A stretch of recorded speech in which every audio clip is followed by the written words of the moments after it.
Welcome back বন্ধুরা, আশা করি তোমরা খুব ভালো আছো। তো এই মুহূর্তে চলে এলাম শ্রীরামপুরে। তোমাদের আগের বছরও দেখিয়েছিলাম শ্রীরামপুরে ক্রিসমাস উৎসব, সেটাই তোমাদের আজকে দেখাবো। তো চলো ভিডিওটা শুরু করা যাক এবং ক্রিসমাস স্টেশন থেকে, শ্রীরামপুর স্টেশন থেকে বেরিয়ে তোমাদের কী করে যেতে হবে পুরোটা দেখিয়ে দিই, চলো। তো বন্ধুরা, এটা দেখছো শ্রীরামপুরে 4 এবং 5 নম্বর প্ল্যাটফর্ম। হাওড়া থেকে যে ট্রেনগুলো ব্যান্ডেল বা বর্ধমান দিকে যায় বা কাটোয়ার দিকে, সেই ট্রেনগুলো কিন্তু এখানে এসেই দাঁড়ায়। তো তোমরা যদি হাওড়া থেকে আসো শ্রীরামপুরের উদ্দেশ্যে, তাহলে কিন্তু এখানে আসবে 3 নম্বর 4 নম্বর, তারপরে এই দিক দিয়ে কিন্তু সোজা চলে যাবে। সাবওয়ে আছে নিচে, দেখতেই পাচ্ছ। সাবওয়ে দিয়ে কিন্তু আমরা বাঁ দিকে যাবো। এই রাস্তাটা দিয়ে বাঁ দিকে চলে গেলাম, আর ওই পাশে রেল ট্র্যাকটা যেটা রয়েছে ব্রিজের ওপর, সেখান দিয়ে কিন্তু হাওড়ার দিকে ট্রেন যায়। তো এটা শ্রীরামপুর বাজার, এই বাজারের মধ্যে, স্টেশন বাজারের মধ্যেই কিন্তু খুব সুন্দর করে আলোকসজ্জা দিয়ে সুসজ্জিত করা যায়। খুব সুন্দর লাগছে কিন্তু, দেখো আমি সামনে দিয়ে যাচ্ছি, খুব সুন্দর করে আলোকসজ্জায় কিন্তু এই শ্রীরামপুরের রাজপথ সাজানো হয়েছে, যেটা দেখতে কিন্তু বেশ ভালো লাগছে। খুবই সুন্দর লাগলো কিন্তু দেখতে। বিভিন্ন জায়গায় এরকম ছোট ছোট ক্রিসমাস ট্রি, সান্তা ক্লজ, এই সমস্ত দিয়ে কিন্তু পুরো রাস্তাকে সাজানো হয়েছে। এমন একটা সেলফি পয়েন্ট কিন্তু তৈরি করা হয়েছে। গত বছর থেকে আমি এই শ্রীরামপুর ক্রিসমাস ফেস্টিভ্যালটা তোমাদের সামনে তুলে ধরছি। তো খুব সুন্দর করে কিন্তু সাজানো হয়েছে, সেটা দেখতে বেশ ভালো লাগলো। আর সামনেই চন্দননগরের আলোক শিল্পীরা এসেই কিন্তু এই শ্রীরামপুরকে সাজিয়ে তুলেছে। তো বেশ ভালো লাগলো কিন্তু। আর অলিভ চার্চও তোমাদের দেখালাম, আশা করি তোমাদের ভালো লাগবে। দেখতে থাকো পুরো ভিডিওটা। খুব সুন্দর করে কিন্তু চারিদিকটা সাজানো হয়েছে, যেটা দেখতে কিন্তু বেশ ভালো লাগছে। শ্রীরামপুর কিন্তু সেজে উঠেছে ক্রিসমাস উপলক্ষে, সেটা তো বলা যেতেই পারে। আর আজকে উদ্বোধন ছিল, তো উদ্বোধনী অনুষ্ঠান কিন্তু খুব সুন্দর করে করা হয়েছে, সেটা আর কিছুক্ষণের মধ্যে তোমরা দেখবে। তার আগে এই রাস্তার কিছু আলোকসজ্জা তোমরা দেখে নাও, আশা করি তোমাদের ভালো লাগবে। উৎসব মানেই হচ্ছে আলোকসজ্জা, আলোকসজ্জা ছাড়া কোনো উৎসব কিন্তু বাস্তবায়িত হয় না। সেরকম শ্রীরামপুরের এই ক্রিসমাস উৎসব বা ক্রিসমাস ফেস্টিভ্যাল বা হেরিটেজ ফেস্টিভ্যাল, যাই বলো না কেন, তা কিন্তু এই আলোকসজ্জা ছাড়া অসম্পূর্ণ। সেটাই দেখছো তোমরা। তো কেমন লাগলো অবশ্যই কিন্তু লিখে জানিও। আমার কিন্তু বেশ ভালো লাগলো। মানে শ্রীরামপুর শহরটা কিন্তু এমনি হেরিটেজ প্রবণ একটা শহর, এখানে প্রচুর ঐতিহ্য রয়েছে, আধুনিকতার মিলবন্ধন রয়েছে, অনেক রকমের জিনিস রয়েছে। কিন্তু তার সাথে সাথে তারা কিন্তু এই ক্রিসমাস ফেস্টিভ্যালটাকেও খুব সুন্দর করে পালন করে থাকে, এটা দেখতে কিন্তু বেশ ভালো লাগে। তো আমি গত বছর থেকে যাচ্ছি কলকাতা থেকে তোমাদের শ্রীরামপুরে ভিডিও দেখতে। যদি কেউ শ্রীরামপুর থেকে দেখে থাকো, তাহলে অবশ্যই কিন্তু লিখে জানিও কেমন লাগলো তোমাদের এই ক্রিসমাসে এই শহরটাকে। আর এখানে কিন্তু ক্রিসমাস ট্রি দেখো সাজানো হয়েছে, মূলত এটা সেলফি পয়েন্ট আর কি বলতে পারো। বিভিন্ন লোকে এসে সেলফি টেলফি তুলছে এই অংশটাতে। তো বেশ ভালো লাগলো, আর খুব সুন্দর করে চারিদিকটা কিন্তু সাজানো হয়েছে। চলো দেখো, আশা করি তোমাদের ভিডিওটি ভালো লাগবে।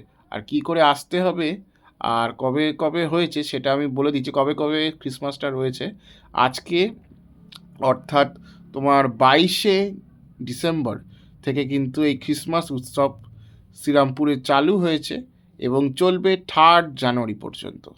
তাহলে এই যে টাইম স্প্যানটা তোমরা পেয়ে গেলে, মানে 9 তারিখ, 8 দিন মতো, এই 8 দিনে কিন্তু তোমরা এসে পুরো শ্রীরামপুর কিন্তু দেখে নিতে পারো। তো এবার এই রাইট টার্ন নিয়ে কিন্তু বন্ধুরা, এই যে সামনে যে রাস্তাটা দেখছো, এই দিক দিয়ে কিন্তু রাইট টার্ন নিয়ে চলে যাব টুয়ার্ডস চার্চের দিকে, সেন্ট অলাফ চার্চ যেটা রয়েছে সেই দিকে কিন্তু চলে যাব।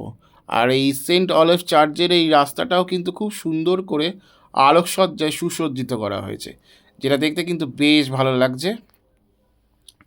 আশা করি তোমাদেরও ভালো লাগছে। এবার পৌঁছেই গেলাম চার্চের সামনের অংশটাতে। তো চার্চের সামনের অংশটা কিন্তু এরকম বেশ সুন্দর করে আলোকসজ্জায় সুসজ্জিত করা হয়েছে, শ্রীরামপুর সেন্ট অলাফ চার্চ। তো বেশ সুন্দর লাগলো কিন্তু, বিভিন্ন মানুষ এসে এই শ্রীরামপুর শহরের এই যে ঐতিহ্যময় চার্চ, তারা সেটা দর্শন করছে। তো বেশ ভালো লাগলো, খুব সুন্দর করে কিন্তু চার্চের সামনের অংশটা সুসজ্জিত করা হয়েছে আলোকসজ্জার মাধ্যমে, যেটা দেখতে কিন্তু বেশ ভালো লাগছে। দেখতেই পেলে কি সুন্দরভাবে কিন্তু আলোকসজ্জায় জিনিসটা পুরোটা সুসজ্জিত করা হয়েছে এবং একটা অনবদ্য এনভায়রনমেন্ট কিন্তু এখানে সৃষ্টি হয়েছে সেটা তো বলা যেতেই পারে। আর চার্চের বাইরে তো এইভাবেই সাজিয়েছে, বিভিন্ন রকমের স্টার্স, ফুল স্টার্স রয়েছে। স্টার্স এবার দেখছো তোমার শ্রীরামপুরের চার্চ, সেন্ট অলেভ চার্চ দেখতেই পাচ্ছ তো, বেশ সুন্দর করে সেন্ট অলেভ চার্চ সাজানো হয়েছে ক্রিসমাস উপলক্ষে। আর এখানে চার্চের সামনের অংশটা কিন্তু এরকম আলোকসজ্জায় সুসজ্জিত করা হয়েছে, যেটা দেখতে কিন্তু বেশ ভালো লাগছে। তো চলো এবার আস্তে আস্তে চার্চের একটু ভেতরে ঢুকি। এবং তো বন্ধুরা এবার আস্তে আস্তে কিন্তু সেন্ট অলেভ চার্চ শ্রীরামপুরের প্রবেশ করছে, দেখতেই পাচ্ছ। সামনের অংশটা কিন্তু এইভাবে সাজানো হয়েছে, যেখানে যীশু খ্রিস্ট জন্মগ্রহণ করেছেন এবং তার আনুষঙ্গিক মানুষজন কিন্তু তাকে ঘিরে বসে দেখছেন, সেটাই তোমরা দেখতে পাচ্ছ। তো এবার আস্তে আস্তে কিন্তু চার্চের ভেতরে প্রবেশ করলাম, বা গির্জার ভেতরে। তো গির্জাটা কিন্তু খুব সুন্দর করে সাজানো হয়েছে। আর এখানে একটা জিনিস দেখার বিষয়, যে তোমরা যখন জানো নিশ্চয়ই যে what is Roman Catholic and Protestant হচ্ছে যারা গির্জাতে বা চার্চে জিসাস ক্রাইস্টের ফটো বা মূর্তি রাখে না বা বিশ্বাস করে না, আর ক্যাথলিক হচ্ছে যারা বিশ্বাস করে এবং রাখে। আর এটা বিশাল বড় একটা সান্তা ক্লসের মূর্তি কিন্তু রয়েছে, দেখতেই পাচ্ছ। আর এখানে লেখা রয়েছে আই লাভ ওয়েস্ট বেঙ্গল। তো বেশ সুন্দর। আর দেখো সান্তা ক্লসকে কিন্তু খুব সুন্দরভাবে এখানে সাজানো হয়েছে, যেটা দেখতে কিন্তু বেশ ভালো লাগছে, খুবই সুন্দর, এই যে দেখতেই পেলে। আর সামনের একটা ক্রিসমাস ট্রি রয়েছে। তো এইভাবে কিন্তু এই অংশে রয়েছে। বন্ধুরা এখানে একটা জিনিস দেখছি, ক্রিসমাস ট্রিটা কিন্তু অটোমেটিক মুভেবল করছে এবং ক্রিসমাস ট্রিটা কিন্তু ঘুরছে হাতটা, যদি তোমরা অন্যরকম দেখতে ক্লোজলি পেলাম। দেখো পাশে দুটো তাহলে বুঝতে রেনডিয়ার পারবে। রয়েছে, দেখতে পাচ্ছ, যে সান্তা ক্লসের স্লেজ নিয়ে ঘুরছে, গিফট দিতে যায়।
সো বন্ধুরা এখানে কিন্তু সামনে চার্চ রয়েছে, দেখতেই পেয়েছ। আর চার্চের সামনের লাইটিংটা কিন্তু এইভাবে সুসজ্জিত করা হয়েছে, যেটা দেখতে কিন্তু বেশ ভালো লাগছে আর খুব সুন্দর সৃষ্টি করা হয়েছে।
এতক্ষণ দেখছিলে শ্রীরামপুরের ক্রিসমাস উৎসবে কেমন লাগলো অবশ্যই কিন্তু লিখে জানিও। আমি সিদ্ধার্থ আজকের মতো ভিডিওটা এখান থেকে বিদায় জানাচ্ছি। পরবর্তী ব্লগে আবার দেখা হবে, ততক্ষণের জন্য ভালো থেকো, সুস্থ থেকো, পরবর্তী ভিডিওর জন্য ওয়েট করো।